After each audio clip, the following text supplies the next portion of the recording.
Guys, alam nyo ba na may bagong store na ang Kusinero at Kusinera ng Taguig na kung saan makaka-food trip na naman tayo ng kanilang mga bago at mga nagsasarapang foods. At hindi lang yan dahil alam nyo ba dito sa kanilang bagong store, ang mga rice meal nila ay ginawa na nilang only rice. Kaya sigurado ako na mapaparami ka na ng kanin dito. At ang isa pa nga sa maganda dito dahil meron na rin silang napakalawak na parking. Yun guys, nandito nga tayo ngayon sa may bagong store ng Kusinero at Kusinera. Bali dito lang yan sa may Purok 2 New Lower Bicutan dito sa may Precious Grace Complex. Bali, nasa gilid lang natin yung Simbayanan ni Maria. Guys, eto nga yung mga bagong food trip nila dito, no? Hinain sa atin ni Madam. So, syempre, hindi ko na patatagalin. Food tripin na natin to.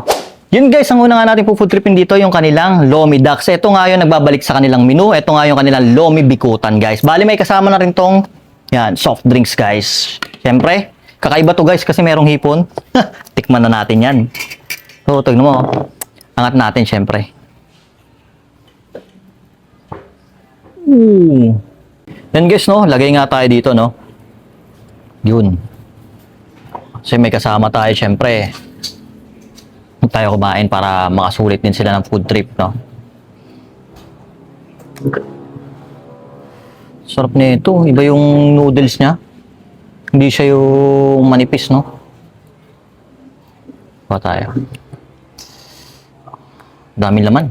Mayroon na siyang Shanghai, may hipon pa, may kikiam, tapos mayroong bagnet, tapos chicharon, tapos ito, yung adobong atay, baboy. Yan guys, no, tabi natin. Meron tayo ditong ginawa ng sausawan. Yan, no?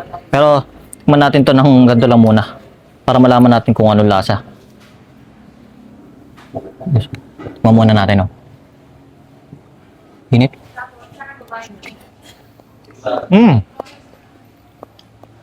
Masarap yung lomi nila. Iba nga.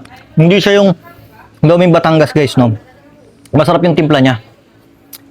Malayo siya sa lasa ng loming Batangas. Iba yung timpla nila ng, ewan ko, yung sabaw na ginamit nila bago palaputan. Pero, kakaiba siya. Malinamnam. Oh, ayaw sumama. Yan, no? At susunod natin titikman guys, yung kanilang sizzling kare-kare. Ang maganda dito guys, only rice na to guys. Yan. Tikman muna natin syempre, no? Sulit guys. Ito, natikman na natin to, no? Kasi na-vlog na natin yung kanilang kare-kare. Talagang mabisa to guys. Meron silang kare-kare on the street. Dun sa may Upper Bicutan. Yan, no? Guys, kumain natin yung karne. Yan.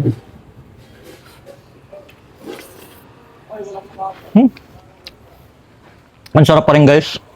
Dito talaga mapaparami ka ng rice. At kung nakulangan ka nga pala sa rice guys, no?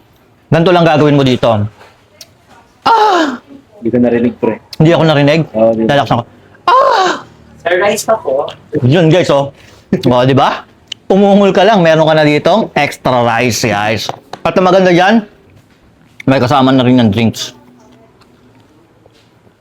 At ang pinakauli sa titikman natin, yung kanilang sizzling hotdog sandwich, guys. Hindi yan gravy, guys, ha? Melted cheese yan. Yan, o. Uy, madikit-dikit pa. Uy, grabe, guys. Ayan, o. Solid, o. Uy. Tumikit, o. Yan. Ang maganda dito, guys, kasi meron sila dito melted cheese. Ayan, o. Busa mo lang. Ayan, o. Solid. Tapos kain.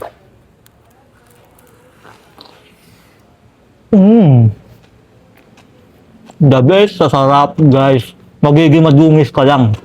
Pero ang sarap. Panalo. Tapos meron pang egg. Ayan, o.